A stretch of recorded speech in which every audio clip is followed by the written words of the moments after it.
Life doesn't need to be a struggle. I'll be with you in a moment, officer. Let me just finish my sandwich. Talk to angry old René first.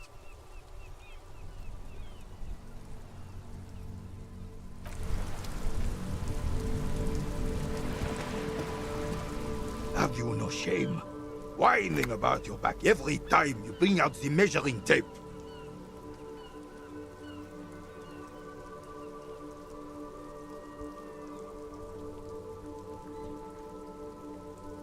René, you're a man with a fork in a world of soup.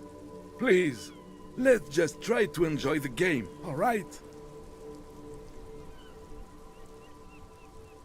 I'm trying to, but you keep breaking my concentration. You're old. I can see that. We're both old. Now stop grabbing your ass like it's a girl. These manly men are playing balls. This is a ball game. Grab a ball and play it. Don't ask questions. Shoot first. Ask questions never.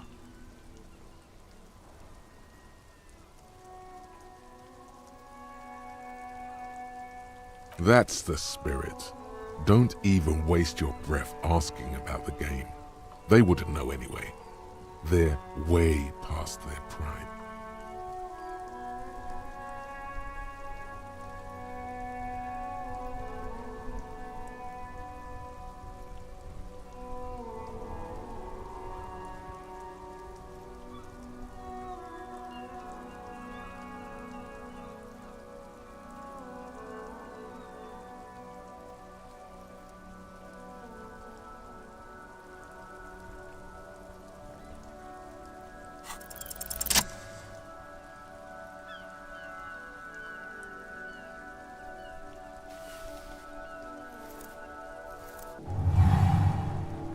You are immediately surprised by the ball's lack of weight.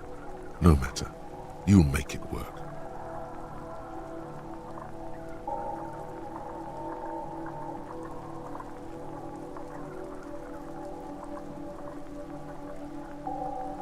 A chilly breeze ruffles your hair as you stand there, feet firmly planted. All sounds, smells, even the wind, everything fades until the only thing left is the union of man and ball.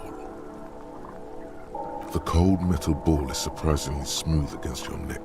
It has a pattern on it, probably a sponsored ball. Yours would only be covered with bumps of learning and scars of victory. Already your muscles are adjusting to the weight, the nervous system calibrating, until you and the ball have merged into a single entity. The man ball is ready.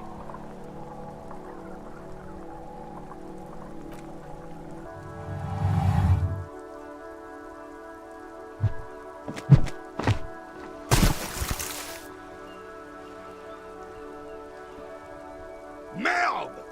Bordel de merde!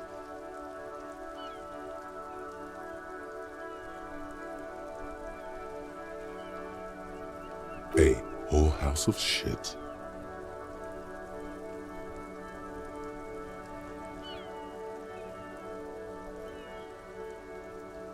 It wasn't whorehouse of shit. The shot was at least 23 meters, probably 24, and then some. Nothing to be embarrassed about. What the hell is your problem?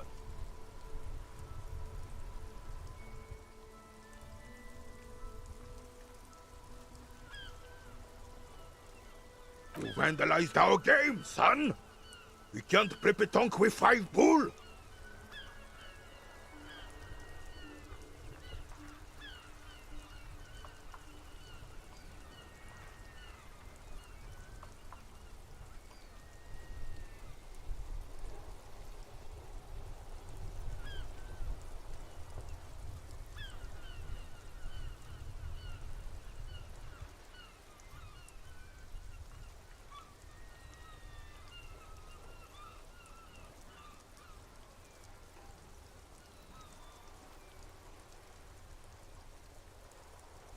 No, we are not good, goddammit!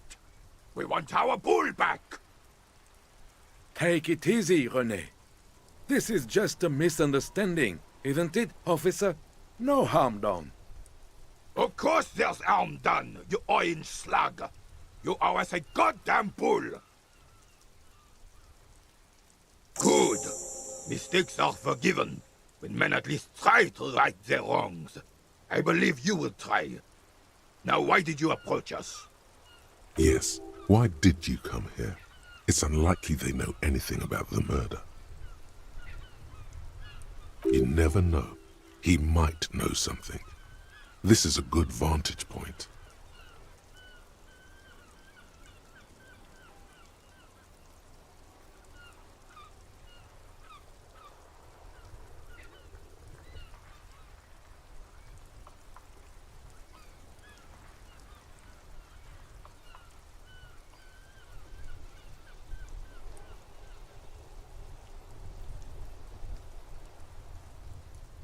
Unfortunately, I don't.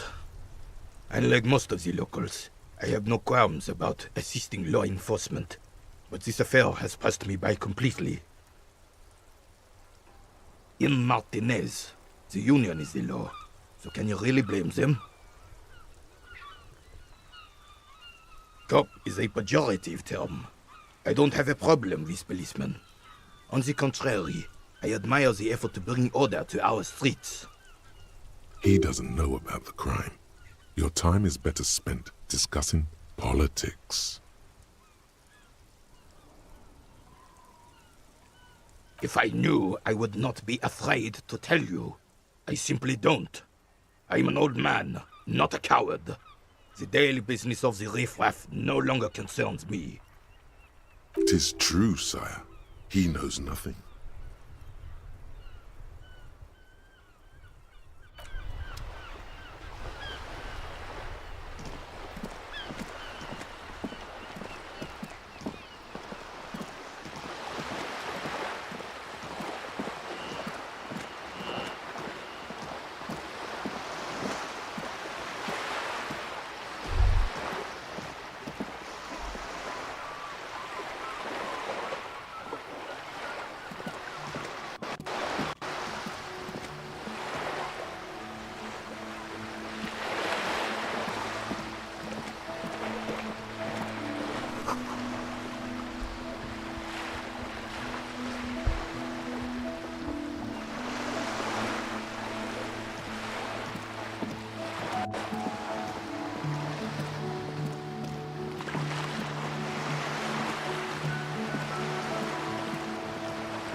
Look at me when I'm talking to you.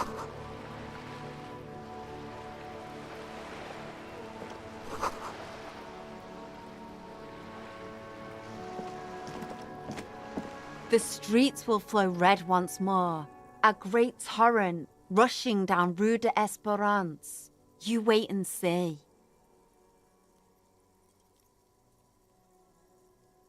The streets will not flow red with anything. Who are you? I'm Cindy the fucking Skull. What else do you want to know?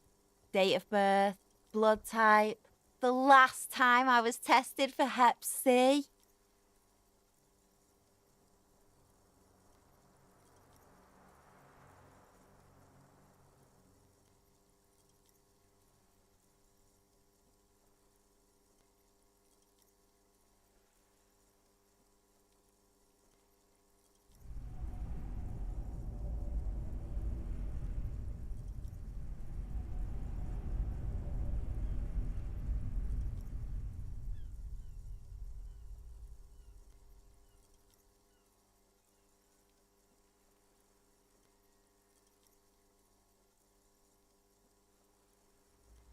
Ask away, pigman, but I don't promise to answer. A brush? An artist? The red splatter is urban expressionism.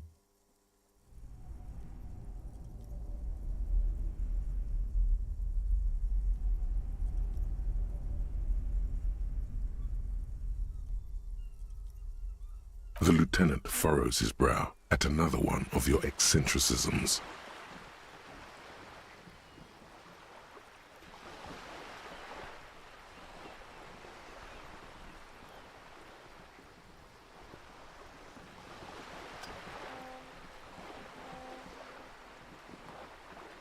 Hatred, disgust, it's difficult to tell which of the two is more present in her girlish features. The woman on the boat does not notice her staring. That is on her. Someone's got to keep an eye on her.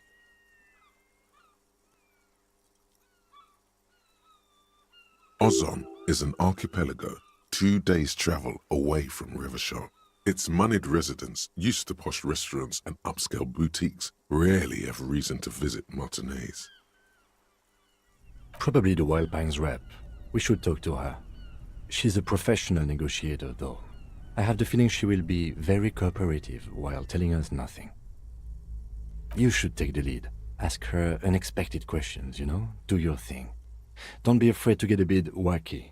Throwing her off is our best bet. Good idea, piggies.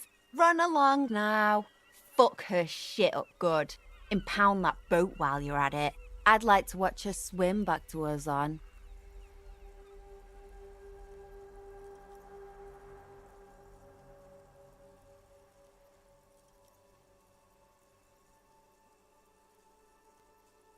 Watch your back, Ungulate.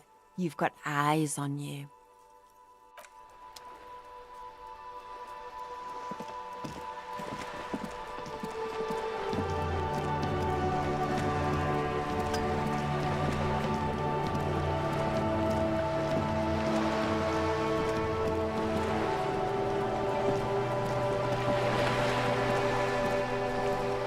A striking woman leans against the cabin top of her sailing boat, smiling as you approach.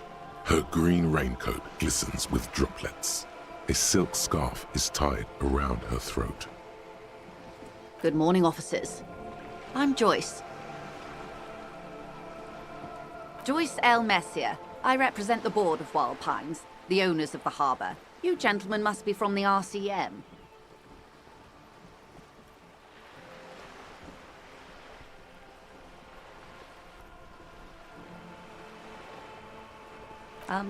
I meant you, the Revachol Citizens Militia, the police.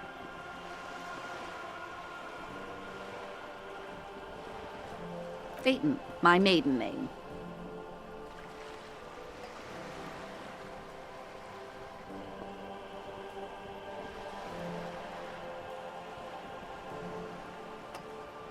Nothing, honestly. I've said it to every drunk in town, and you're the first one who's responded. Relax. She meant it in jest. I'm glad to see you here. Like steel. There is strength there. If she wanted, she could sink her nails deep into your skin. I was dispatched to handle a strike, not a lynching. Anything I can do to assist the RCM in this matter, I will, gladly. That is good to hear, madame. My colleague will take the lead on this interview. I should let you know that he is recovering from an unusual medical episode. Very unusual. But I can assure you of his ultimate competency. There's a trace of irony in his voice. Mischief, even. This is a tactic. It happens quicker than a shooting star. But did the lieutenant just wink at you? How interesting. I wish you a swift recovery. In the meanwhile, you have my full cooperation, and the full cooperation of the Wild Pines group.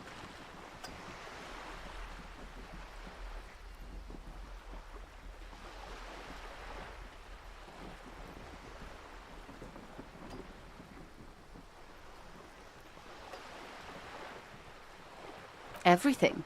Right up to, but not including, trade secrets.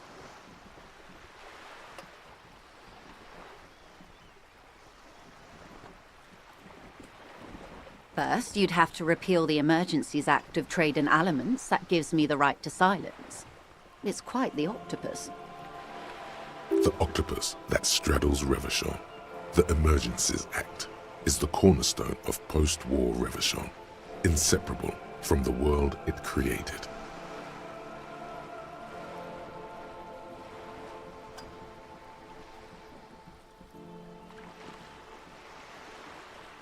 I am glad you see it that way. To repeal the Act would mean repealing the coalition government, the one that leases you the right to police West Revachol.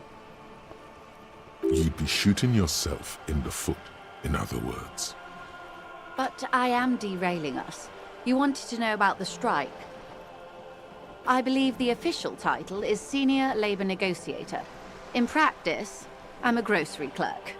I relay the union's demands to Wild Pines and return with Wild Pines' counteroffer. And how are the talks going? They're not. That's the problem. The union stopped all negotiations a week ago, after that awful lynching took place. Wait, she just admitted that the lynching and the strike are connected. Now they won't even let me into the harbor. There's a 2-meter-20 racist behemoth blocking the gates.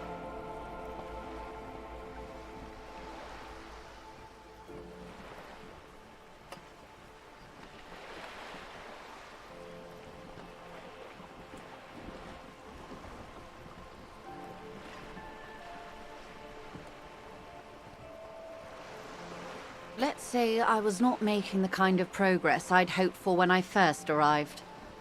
And when did you first arrive? I arrived 3 weeks ago. Yes, in the middle of February. The bay was still partially frozen then. I prefer to do these things on site, like the RCM.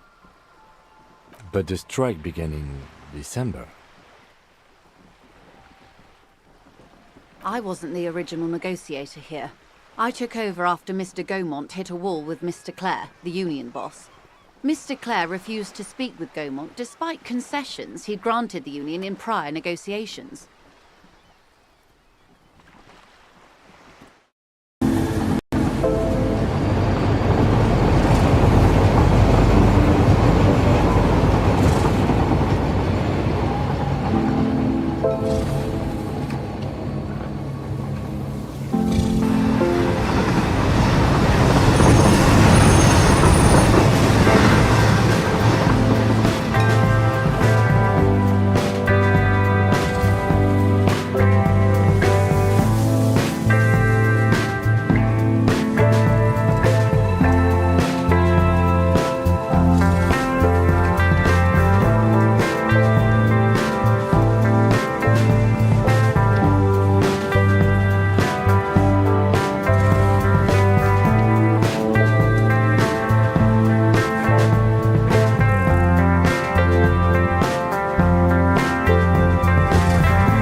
on strike?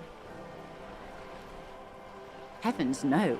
There have been 2 prior strikes. Both times the union won significant concessions, including overtime pay and a medical plan. This time their demands are more, I guess you could say, aggressive. Ludicrous even. It's meant.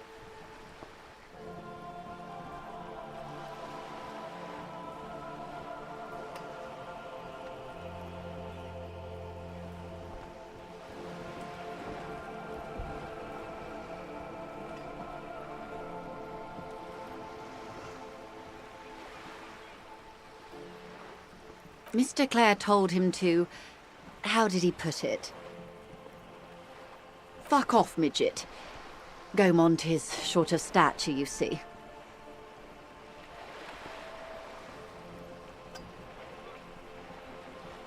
Yes. Keep in mind, this is a negotiator Mr. Clare has worked with before, and who was more than fair with him and the union. There are leaflets everywhere, and banners. What did they say again?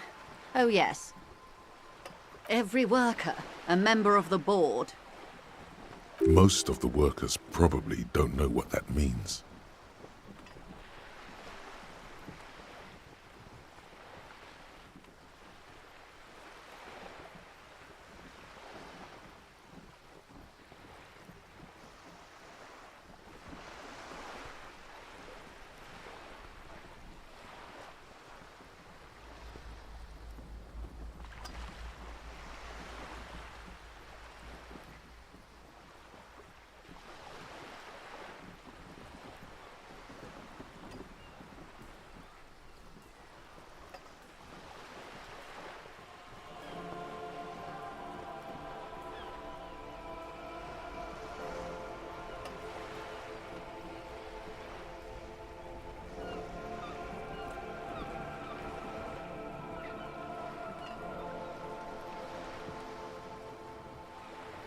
Then you might also like their other slogan. Demand democracy.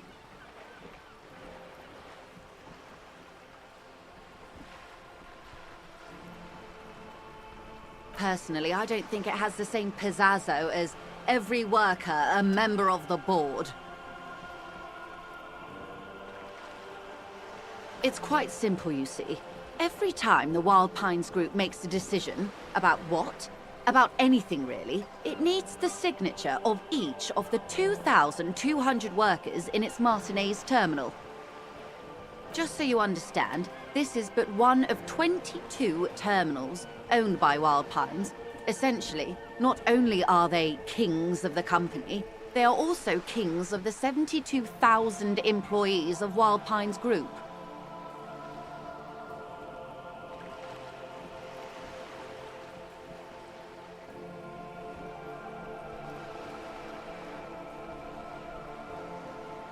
I'm not sure. Naturally, I assume that was just their opening position, a hard-nosed tactic with a side of mockery. But there's been no follow-up, just the same nonsensical slogan repeated over and over again. And now, people are getting lynched, I hear. Behind the whirling in rags. A disastrous situation if there ever was one. Excuse me, from whom did you hear about this lynching? I first heard it from the bowyer at the gates. The one whose very name advertises his aversion to work. I think he said it was, "Call me mañana." This checks out.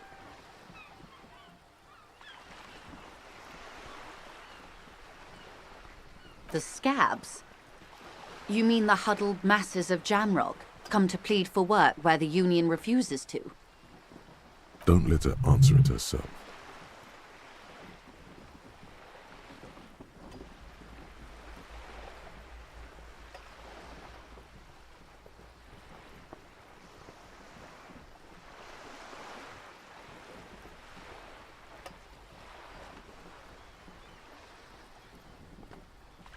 If these workers were organized by Wild Pines or its affiliates, then it would be a company secret. I could not share it with you. Not yet, at least. It's implied. She's open to discussing this matter with you at a later occasion. Everard Clare is a man of the utmost integrity. If you can say one thing about him, it's that he always puts the interests of the workers first. Of course not. Everard is fantastically corrupt. I imagine he has a thick, viscous goo where you and I have blood. If you were to prick it with something sharp, you could see it oozing out. A knife, maybe? No, a rapier.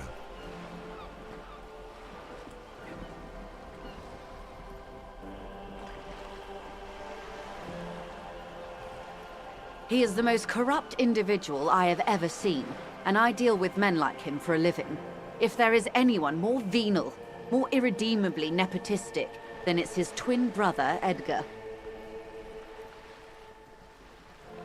Yes, Edgar looks exactly like his brother, except for that lazy eye. He also talks exactly like Everard does, and when one's term as foreman is up, the other takes over. It's how they circumvent the term limits, you see, with a funny little switcheroo. While in office, they've embezzled God knows how much of their workers' dues.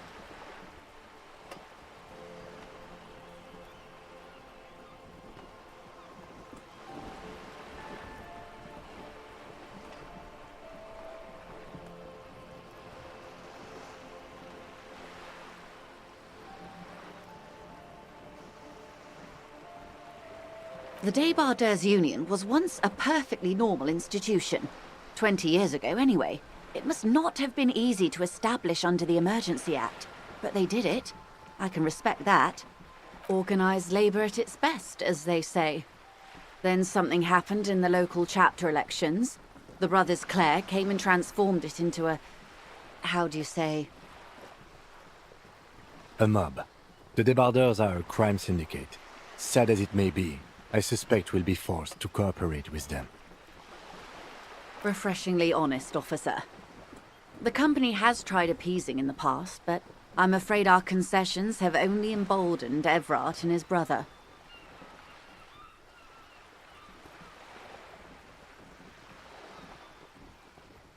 And your opinion, detective, if I may ask?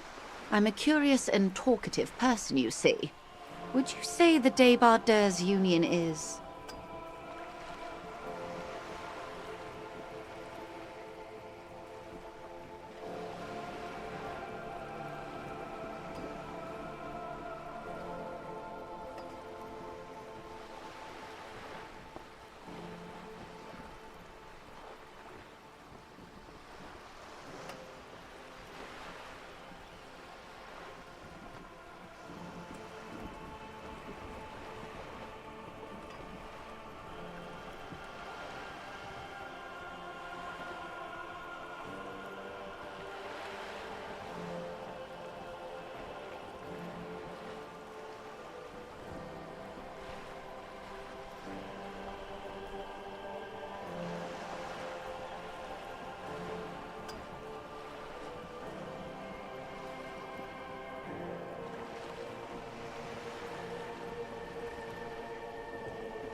Of course, officer.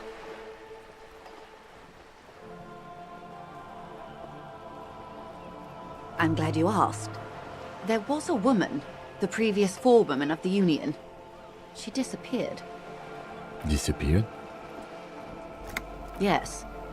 On the last day of the local chapter elections, her daughter phoned in and said she wasn't running anymore, or coming to work. Ever. End of story. This forewoman, her name?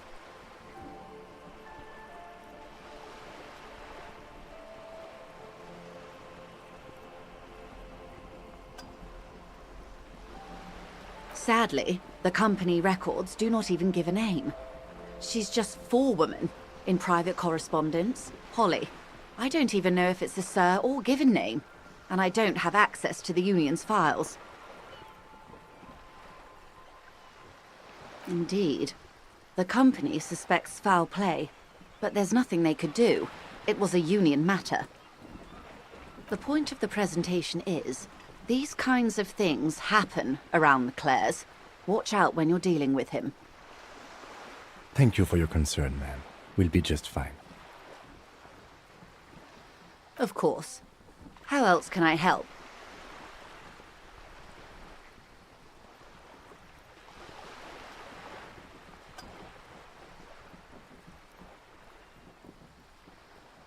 Why, yes I am.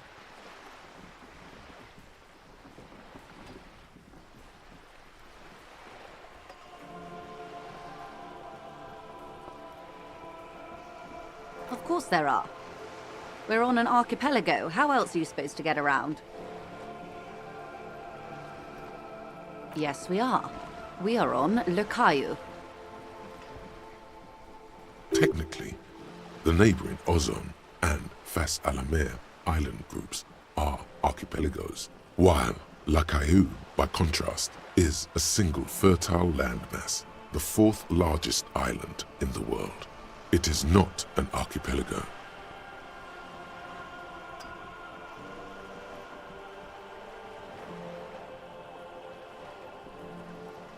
Okay, if you want to get technical. The point is, we're all on islands here, and sail is still the most expedient way to get from one island to another, especially when you're in a hurry to resolve a strike. She nods attentively. The boat? No. It is called Cordelati 19, because that's the type of sloop it is.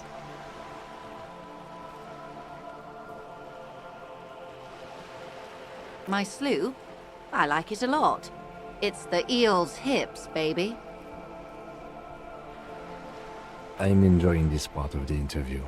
It has so little to do with the murder we're investigating.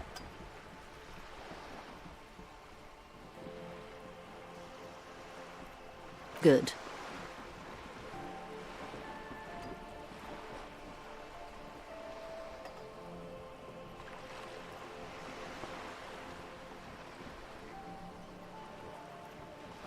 Quite a few things, I'm afraid. The information I'm to share with you includes sensitive trade secrets. For the sake of my employer, I have to ask for your names and badge numbers. Of course, ma'am.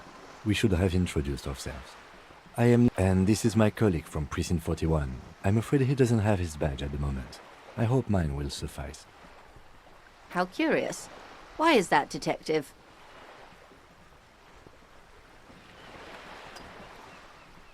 I see. So, are you saying you lost your badge during the course of this episode?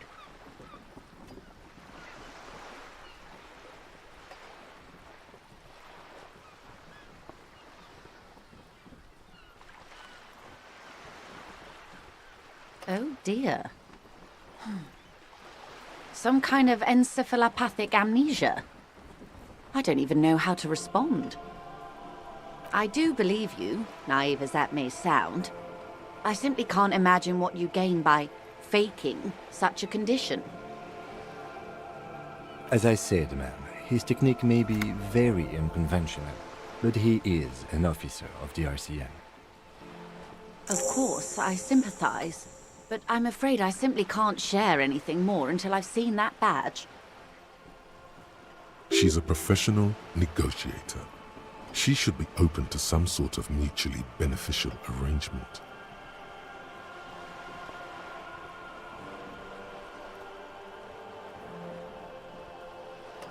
Of course. But before we do, officers, let me be perfectly clear. The situation is extremely volatile. The sooner we can speak about this lynching business, the better for all of us. Of course, Detective. Take care.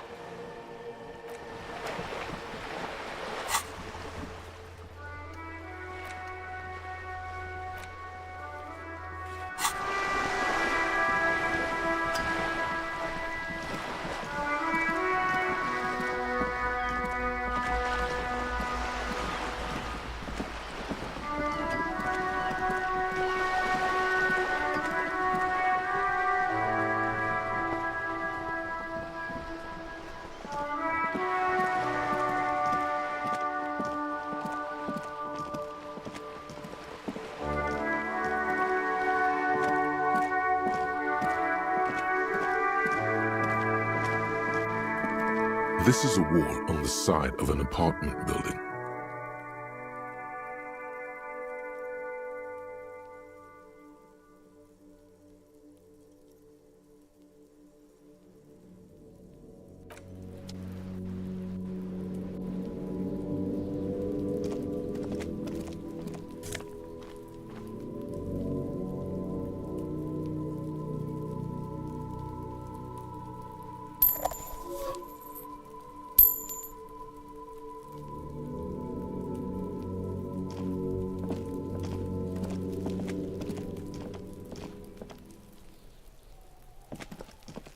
It's been a week and now they show up?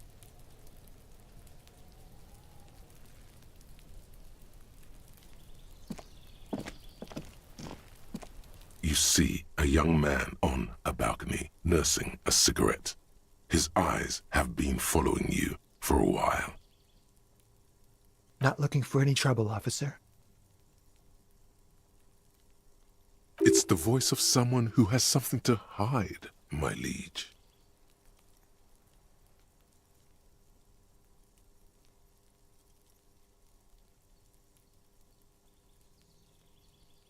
I don't want to be seen talking to the gendarmerie if that's okay. I just want to finish my cigarette. Don't let him go. This could be your witness. The balcony has a great view of the whole thing.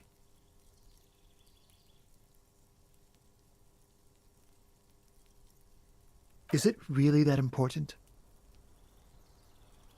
Like a nervous cat, he keeps stealing looks at the neighboring windows. All right, but make it quick. Once I finish this cigarette, I have to run.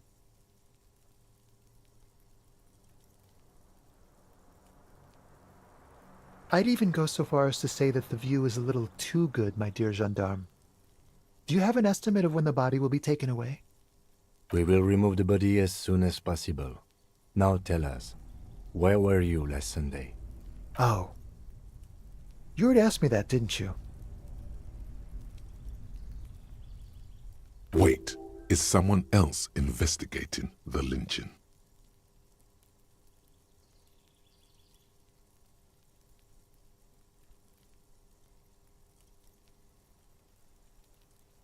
No, not you. Some more muscular type. And when did you speak to this more muscular gentleman? Last week? I don't know. Look. A downy blanket of white to cover up the miserable poverty of the scene.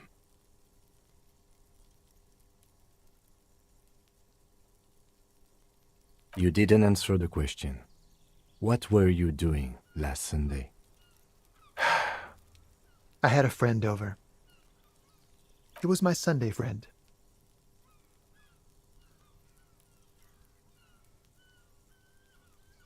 He doesn't reply, gesturing no with his cigarette. In the neighboring windows, you can see faint reflections of his silhouette, all from different angles.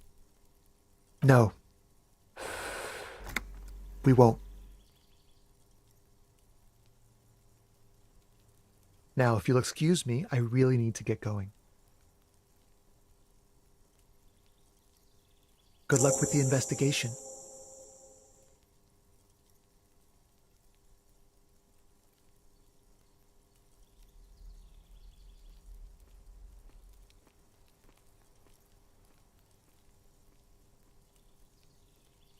He's gone.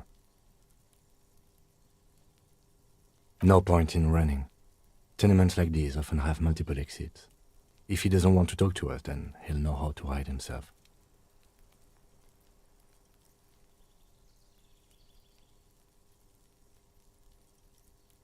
He could be a witness.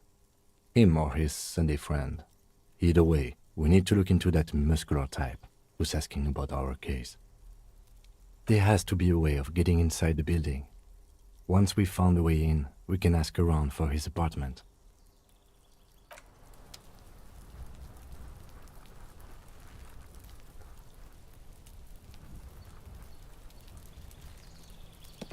A stone, like any other, lying in a whirl of sleet and mud. Maybe there's something under it. There's a key beneath it, rusty from the dirt. This must be for the front door. Pity it doesn't have the apartment number on it. This building has hundreds of apartments. We'll just have to go in and see.